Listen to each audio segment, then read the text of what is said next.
नमस्कार दोस्तों, CGPSC dream academy के ऑनलाइन प्लेटफॉर्म पर मैं निरंजन कमलेश आप सभी का स्वागत करता हूं। तो दोस्तों, जैसा कि आप जान रहे हैं कि छत्तीसगढ़ सरकार द्वारा अच्छी खबर आ रही है। खबर यह है कि 1 और 2 दिसंबर को विधानसभा का विशेष सत्र होगा। हो सकता है इसमें आरक्षण संबंधी मामला को सुलझा लिया जाएगा और जैसे ही विधेयक पारित हो जाएगा उसके बाद फिर से पोस्ट आना प्रारंभ हो जाएगा और साथ ही साथ जो रुका हुआ भर्ती है वो भी चालू हो जाएगा।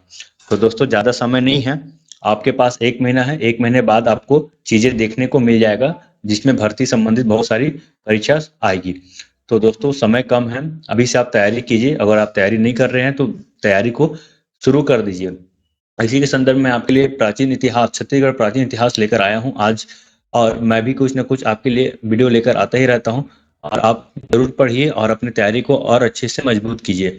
ठीक है, तो आज हम लोग पढ़ेंगे छत्तीसगढ़ प्राचीन इतिहास। अभी हम लोग पढ़ रहे हैं छत्तीसगढ़ का स्थानीय राजवंश भाग 5। 4 वीडियो बन चुका है दोस्तों। इससे पहले आप नहीं देखे तो आप हमारे चैनल में जाकर देख सकते हैं, वहां पे आपको सारा वीडियो मिल जाएगा। ठीक है दोस्तों, चलिए तो आज का पहला सवाल शुरू करते हैं। देखिए, नल वंश का अंतिम शासक कौन था? ठीक, तो नल वंश का अंतिम शासक कौन था? तो इसका जो सही उत्तर हो जाएगा वो है नरेंद्र थबल। ओके, तो चलिए दोस्तों, अब हम इसके शासकों के बारे से देख लेते हैं। देखिए, ट्रिक है। ठीक है, ट्रिक याद करने का मैं बता देता हूँ तरीका कैसे आप याद करेंगे। देखिए, नल नल को तो आप पहचानते ही होंगे। ठीक है, नल का मतलब क्या हो जाएगा? ये इस तरह का नल जो आप देखते हैं ना, जो पानी गिरता है यहाँ से। ठीक, और यहाँ पे क्या होता है? इसका टोटी होता है। तो इस तरह से नल से क्या हो रहा है? पानी बह रहा है। तो पानी कैसे बहता है? जब शुरुआत में जब पानी गिरता है तो सिसुक सिसुक करके पानी गिरता है, सिस करके आवाज करता है कि नहीं? तो ऐसे आप समझिए। तो ये नल है, तो नल कैसे निकलता है पानी इसमें से? सिसुक सिसुक करके। तो शिशुक है ना। तो अब यहां से आपको याद करना है शिशुक।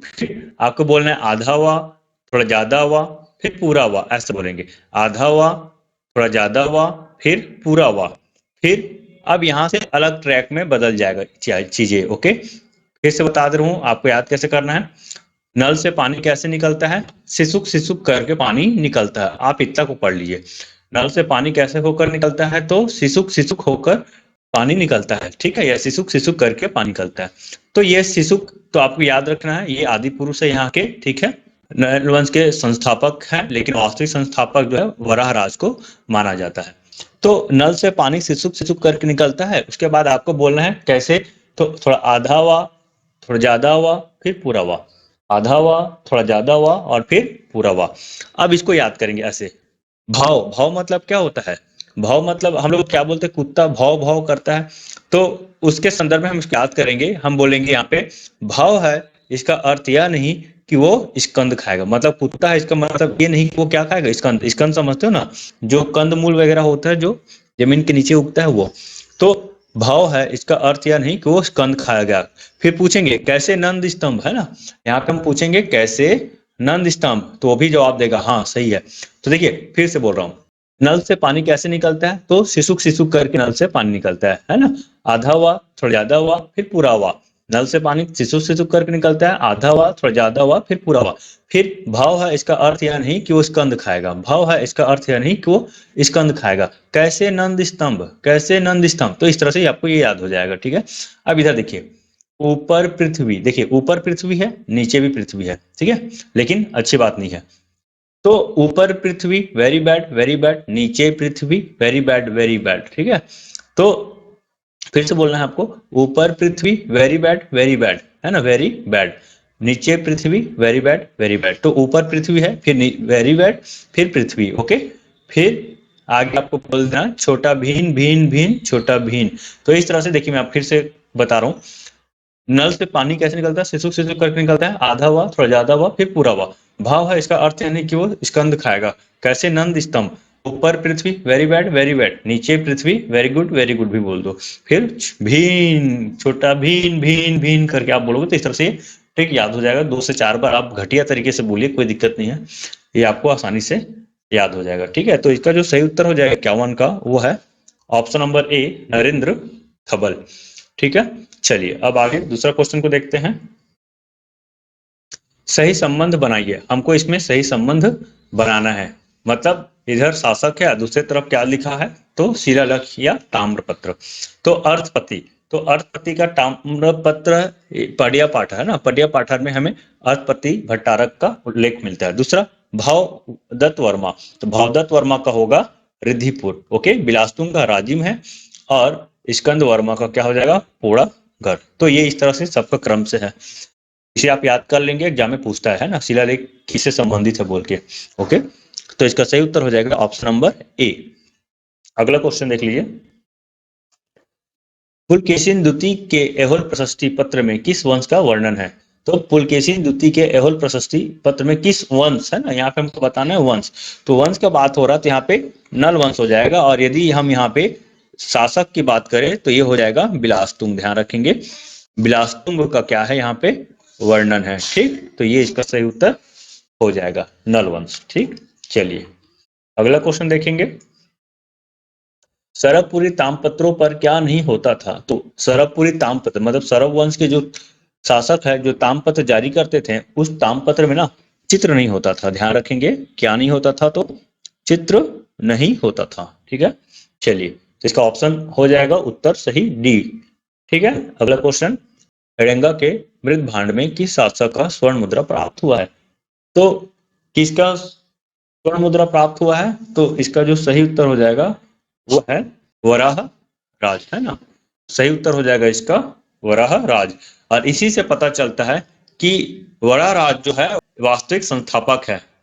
ठीक है, वास्तविक संस्थापक है, यही से पता चलता है, क्योंकि स्वर्ण मुद्रा यही एरेंगा से प्राप्त हुआ है, और इसी से पता चल रहा है कि ये जो है वास्तविक संस्थापक होंगे। ठीक है, क्यों, क्योंकि यहां से हमें बहुत मात्रा में स्वर्ण मुद्रा प्राप्त हुआ है। ठीक है, चलिए अगला क्वेश्चन देखते हैं, निम्नलिखित राजवंशों ने प्राचीन काल में छत्तीसगढ़ में शासन किया।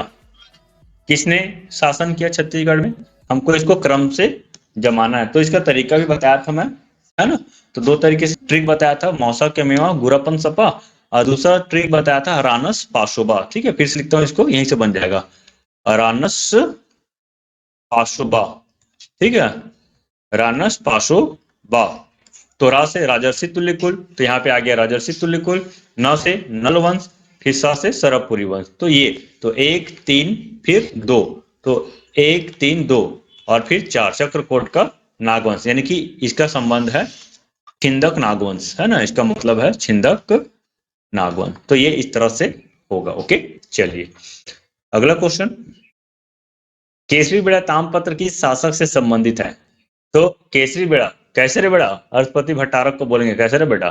ठीक है, तो ऐसे याद कर लेंगे तो ट्रिक से याद हो जाएगा। ठीक है, कैसे रे बेटा, तो अर्थपति को बोलेंगे कैसे रे बेटा, है तो पति लेकिन बोलेंगे बेटा। ध्यान रखेंगे। ठीक है, चलिए इसमें से किस नलवंशी शासक ने सोने के सिक्के चलाए थे। तो सोने के सिक्के चलाने वाले कौन है, तो भवदत्त वर्मा है, अर्थपति है, दोनों है। तो इसका उत्तर हो जाएगा ब एवं स दोनों। ठीक, तो सही उत्तर हो जाएगा ब एवं स दोनों। चलिए अगला क्वेश्चन, बिलासतुंग का शासन काल समानता माना जाता है। तो समानता माना जाता है वो है 700 से 740, और इसका जानकारी कहाँ से मिलता है, तो राजिम शिलालेख से। ध्यान रखेंगे, किससे जानकारी मिलता है, तो राजिम शिलालेख से इसका जानकारी मिलता है। और इससे यह भी जानकारी मिलता है कि राजिम में राजीव लोचन मंदिर का निर्माण किया। ध्यान रखेंगे, राजिम में राजीव लोचन मंदिर का निर्माण किया है। ठीक है, किन्होंने किया है, तो बिलासतुंग ने किया है। ओके, चलिए अगला क्वेश्चन, भारत संघ में विलय के समय बस्तर का शासक कौन था। तो भारत संघ में विलय के समय बस्तर का शासक कौन था, तो शासक यदि वंश की बात करते हैं तो काकतीय वंश, है ना, काकतीय वंश। और कौन है काकतीय वंश के, तो प्रवीर चंद भंद। मैंने ट्रिक बताया था इस काल से संबंधित, इसके वंश से संबंधित। ठीक है, तो उसे आप एक बार और देख लेंगे पिछले वीडियो में, आपको याद हो जाएगा। तो प्रवीर चंद भंजदेव इसका सही उत्तर होगा। अगला क्वेश्चन है, किस काकतीय शासक को चालकी वंश राजा कहा गया है। तो चालकी वंश राजा मैंने स्टोरी बताया था, तो स्टोरी समझिएगा, है ना। तो किसे चालकी वंश राजा कहा गया है, तो हो जाएगा अन्नामदेव। ट्रिक याद है आपको, अभय पूजन प्रताप जग वीर वीर दिराज मामा, है ना। दल आज दरिया में, नाबो कल तरिया में, मही फूल भन मही भूभ है, चोरू फूल भन, विभग विभग विभग। तो ये ट्रिक छोटा सा आप याद कर लेंगे, पिछला वीडियो में बताया हूं, उसे भी आप देख लेंगे। ओके, तो अन्नम देव, ठीक है, अन्नम देव होगा चार्ल्स वंश, मतलब प्रारंभ यही से हुआ था। इसका मैं इतिहास भी बताया हूं, उसे आप देख लेंगे। चलिए, और दोस्तों एक और इम्पोर्टेंट न्यूज है, यदि आप अभी तक टेस्ट सीरीज नहीं लिए हैं, सब इंस्पेक्टर और दूसरा जो है शिक्षक भर्ती, तो शिक्षक भर्ती और सब इंस्पेक्टर का यदि आप टेस्ट सीरीज लेना चाहते हैं तो आप हमसे कांटेक्ट कर सकते हैं। हमारा फोन नंबर है 6265544679 या 8305843617 पे आप संपर्क कर सकते हैं। कुल 10 टेस्ट है दोस्तों, ठीक है, और इसका प्राइस मात्र 199 रुपीज है, तो बहुत ही कम है। तो आप जरूर टेस्ट सीरीज लीजिए और देखिए आपका एग्जाम का तैयारी कैसा चल रहा है। ओके, बहुत जरूरी है टेस्ट लेना, कहीं भी लीजिए पर जरूर लीजिए। चलिए अगला क्वेश्चन, उड़ीसा के शासक ने किस काकती शासक को रथपति की उपाधि दिया था? देखेंगे तो रथपति की उपाधि तो पुरुषोत्तम देव, और यहीं से बस्तर का गोंचा पर्व, ध्यान रखें बहुत प्रसिद्ध है, बस्तर का गोंचा पर्व यहीं से मनाया जाता है, ठीक है, और जगन्नाथपुरी से संबंधित है। ओके, तो ये बहुत ही इंपॉर्टेंट दोस्तों, छत्तीसगढ़ की संस्कृति में बहुत महत्वपूर्ण योगदान देता है। ओके, तो ये है पुरुषोत्तम देव, इन्होंने ही बस्तर का गोंचा पर्व प्रारंभ किया और आज भी गोंचा पर्व मनाया जाता है छत्तीसगढ़ में, ठीक है। और इसी दौरान तुर्की, ध्यान रखेंगे, तुर्की से सलामी दिया जाता है। तुर्की क्या दोस्तों, ये आपके लिए क्वेश्चन है, बताएंगे मुझे कमेंट बॉक्स में क्या है तुर्की। तो तुर्की से क्या करते हैं, सलामी देते हैं। ओके, तो आपके लिए ये होमवर्क है, आप मुझे बताएंगे कि ये तुर्की क्या है, ठीक है, तुर्की क्या है, फिर से लिख देता हूं, तुर्की। बहुत इंपॉर्टेंट दोस्तों, इससे एग्जाम में क्वेश्चन आ गया, यदि आप मेंस का भी तैयारी कर रहे हैं तब भी यहाँ से क्वेश्चन बनता है। ओके, चलिए अगला क्वेश्चन देखते हैं। बस्तर का प्रसिद्ध गोंचा पर्व देखिए आ ही गया, किस माह में मनाया जाता है? तो किस माह में मनाया जाता है? तो यह आषाढ़ शुक्ल पक्ष द्वितीया, ध्यान रखेंगे, आषाढ़ शुक्ल पक्ष द्वितीया। ओके, तो शुक्ल पक्ष द्वितीय मतलब शुक्ल पक्ष के दूसरा दिन में बस्तर का प्रसिद्ध गोंचा पर्व मनाया जाता है, ठीक, तो ये है। कई लोग कुआर भी बोलते हैं, तो आप देख लीजिएगा, मगर फिर भी से खैर यही उत्तर है। ओके, चलिए, मंदोता से राजधानी स्थानांतरित कर बस्तर को राजधानी बनाने का श्रेय किसे दिया जाता है? तो सबसे बड़ी बात यह है कि किस वंश का बात हो रहा है यहाँ पे, ठीक है, किस वंश का बात हो रहा है, सबसे पहले जानना तो यही जरूरी है। तो ये जो बात हो रहा है दोस्तों, काकती वंश से संबंधित है, ठीक है, तो ये जो बात हो रही है वो है काकती वंश से संबंधित है, ठीक है। अब मैं काकती वंश के जो प्रमुख राजधानी है उसके बारे से मैं आपको बता देता हूँ, ठीक। तो देखिए सबसे पहला जो राजधानी था वो है मंदोता, ठीक है, पहला राजधानी था मंदोता। दूसरा राजधानी जो था वो है बस्तर, और तीसरा राजधानी जो है वो है जगदलपुर। तो ये प्रमुख राजधानी है जो कि काकती वंश से संबंधित है।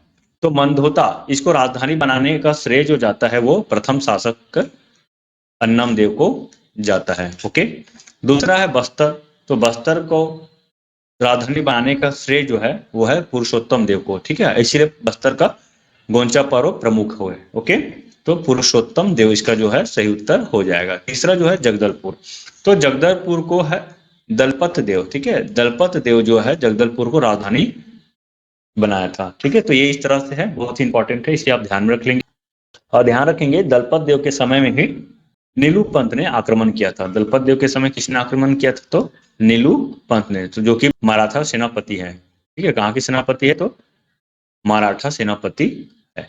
तो ये छोटा सा फैक्ट है, तो इसका जो सही उत्तर हो जाएगा, मंदोता से राजधानी स्थानांतरित कर बस्तर को राजधानी बनाने का श्रेय किसे जाता है? तो वो है पुरुषोत्तम देव। तो इसका सही उत्तर हो जाएगा ऑप्शन नंबर बी, पुरुषोत्तम देव।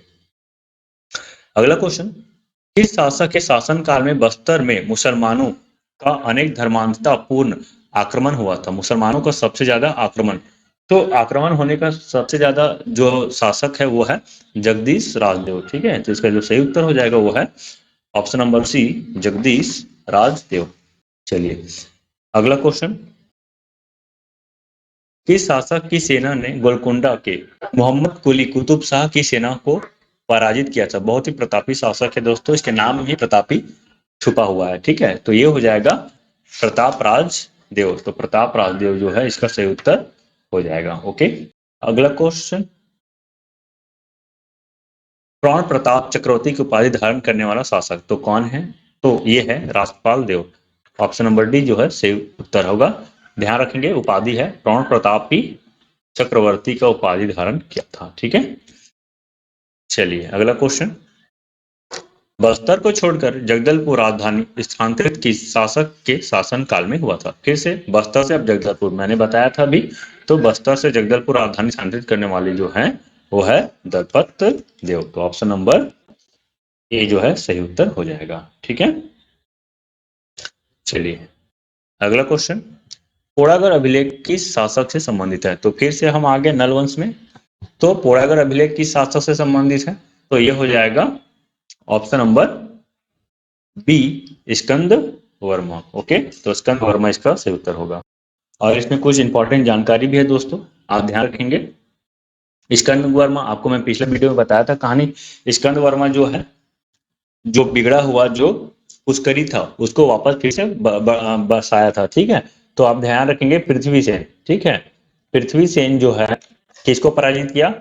अर्थपति भट्टारक को पराजित किया। ठीक है, तो उसके बाद अर्थपति भट्टारक को पराजित किया और इसकी जो राजधानी थी पुष्करी उसको तहस नहस कर दिया। फिर इसी पुष्करी को ध्यान रखेंगे, इसी पुष्करी को बसाने वाले जो थे वो है स्कंद वर्मा। और इसी की जानकारी जो मिलता है वो हमें पोड़ागढ़ अभिलेख से मिलता है। तो ये ऑप्शन बी सही उत्तर हो जाएगा। और जो कि साम्राज्य का जो महत्व जो समाप्त हो गया था इस हारने से, इसे वापस लाने का श्रेय भी स्कंद वर्मा को मिलता है। ध्यान रखेंगे। और इन्होंने ही पोड़ागढ़ में, ध्यान रखेंगे पोड़ागढ़ एक क्षेत्र का नाम है और वहीं से अभिलेख मिला है, इसलिए पोड़ागढ़ अभिलेख बोला जाता है। तो इस क्षेत्र में, पोड़ागढ़ क्षेत्र में विष्णु मंदिर, ध्यान रखेंगे विष्णु मंदिर का निर्माण जो है इन्होंने ही किया। किन्होंने? तो स्कंद वर्मा ने। और इसी अभिलेख में बहुत इंपॉर्टेंट है दोस्तों, ध्यान रखेंगे एकदम इंपॉर्टेंट है, क्या लिखा है? क्या है? विजयी थे, ध्यान रखेंगे विजयी थे, विजयी हैं और विजयी रहेंगे। ठीक है, विजयी थे, विजयी हैं और विजयी रहेंगे। ये बहुत इंपॉर्टेंट कोट्स है जो पोड़ागढ़ अभिलेख से प्राप्त होता है। और किसका है ये? तो ये स्कंद वर्मा का, बहुत इंपॉर्टेंट है। ठीक है, इसको ध्यान में रख लेंगे। चलिए, तो ऑप्शन 20 का सही उत्तर होगा। क्वेश्चन, छत्तीसगढ़ में प्राचीन काल में शासन करने वाले सरबपुरी राजवंश का राजधर्म निम्नलिखित में से क्या था? तो सरबपुरी राजवंश का जो राजधर्म है, मतलब किस धर्म को मानने वाले हैं, तो वो है वैष्णव धर्म। ठीक, चलिए अगला क्वेश्चन। स्तंभराज एवं नंदराज का जानकारी कहाँ से मिले? मृतभांड से होता है। तो कहाँ से इसकी जानकारी मिलता है? तो वो है पुलिया अभिलेख से। ध्यान रखेंगे पुलिया अभिलेख कहाँ से प्राप्त हुआ है? तो ये है दुर्ग। ध्यान रखेंगे दुर्ग से पुलियागढ़ अभिलेख प्राप्त हुआ है। ठीक है, यह पुलिया अभिलेख प्राप्त हुआ है और इसमें क्या प्राप्त हुआ है? तो सिक्का प्राप्त हुआ है। ध्यान रखेंगे सिक्का प्राप्त हुआ है और इसी में हमें दोनों का जानकारी मिला है, स्तंभराज और नंदराज का। ठीक है, और एक चीज और ध्यान में रख लेंगे कि जो नंदराज है पढ़े लिखे शासक थे। ठीक है, तो नालंदा विश्वविद्यालय में, कहा? नालंदा, नालंदा विश्वविद्यालय में इन्होंने शिक्षा दीक्षा प्राप्त किया है। ओके, और जो कि छत्तीसगढ़ का एकमात्र राजकुमार है, छत्तीसगढ़ का एकमात्र राजकुमार है जो नालंदा विश्वविद्यालय से शिक्षित हुए हैं। तो पुलिया अभिलेख होगा इसका सही उत्तर। ठीक है, चलिए अगला क्वेश्चन। इस राज्य के सिरपुर में किस राजवंश के शासन काल में रानी वात्सा ने ईंटों से एक मंदिर का निर्माण किया? मैंने इसके बारे से भी पिछले वीडियो में बताया हूँ। ठीक है, देख लेंगे दोस्तों। तो इसका जो सही उत्तर हो जाएगा वो है पांडु वंश। क्या हो जाएगा सही उत्तर? पांडु वंश। ठीक है दोस्तों, तो पांडु वंश ईंटों का एक मंदिर बनाया। तो ईंटों का मंदिर जो है कहाँ बनाते हैं? तो इसका जो सही उत्तर हो जाएगा वो है सिरपुर में। ठीक है, ध्यान रखेंगे सिरपुर में ईंटों का मंदिर बनाता है और इसे ही क्या कहा गया है? लक्ष्मण मंदिर कहा गया है। तो इसे आप ध्यान में रख लेंगे, लक्ष्मण मंदिर। ठीक है, बहुत ही इंपॉर्टेंट है। लक्ष्मण मंदिर अधूरा था। ठीक है, अधूरा था। इन्होंने, यानी कि जो वासटा देवी है, अपने पति के याद में इसका निर्माण करते हैं और इसका पूर्ण निर्माण करने का जो श्रेय है इनका बेटा महाशिवगुप्त बालार्जुन को है। ठीक है, महाशिवगुप्त बालार्जुन को है। ओके, बालार्जुन जो है उपाधि है इसका। ध्यान रखेंगे, बहुत इंपॉर्टेंट है। ठीक, चलिए आगे देखते हैं। पर्वत द्वारक वंश के शासक किस देवी के उपासक थे? तो ये भी मैंने बताया पिछला वीडियो में। तो इसका जो सही उत्तर हो जाएगा वो है ऑप्शन नंबर सी, स्तंभेश्वरी देवी। देखिए दोस्तों, हम लोग क्रम से पढ़ रहे हैं, ठीक है। पूरा छत्तीसगढ़ का इतिहास प्राचीन से आधुनिक तक मैं पढ़ाऊंगा, बहुत ही अच्छे से पढ़ाऊंगा। आप एक बार पूरा सीरीज देखिएगा, धीरे धीरे मैं पढ़ाते जा रहा हूँ, आप शुरू से वीडियो बस देखते जाइए, आराम से ये कंप्लीट हो जाएगा। इसके बाद फिर छत्तीसगढ़ का भूगोल, छत्तीसगढ़ की जनजाति, कला, संस्कृति, ये सारा का वीडियो में लेकर आऊंगा, पूरा क्रम से रहेगा। और इसका छत्तीसगढ़ वाले प्लेलिस्ट में आप जाकर देख सकते हैं, सब आपको मिल जाएगा, ठीक है। तो इसका सही उत्तर हो जाएगा ऑप्शन नंबर सी, स्तंभेश्वरी देवी। चलिए अगला क्वेश्चन देख लेते हैं। प्राचीन काल में इस राज्य के पांडु वंश के निम्नलिखित में से किस शासक ने सकल कोषाधिपति की उपाधि धारण की थी? तो सकल कोषाधिपति की उपाधि धारण करने वाले जो है वो है महाशिव तिवारदेव। ध्यान रखेंगे कौन है? महाशिव तिवारदेव।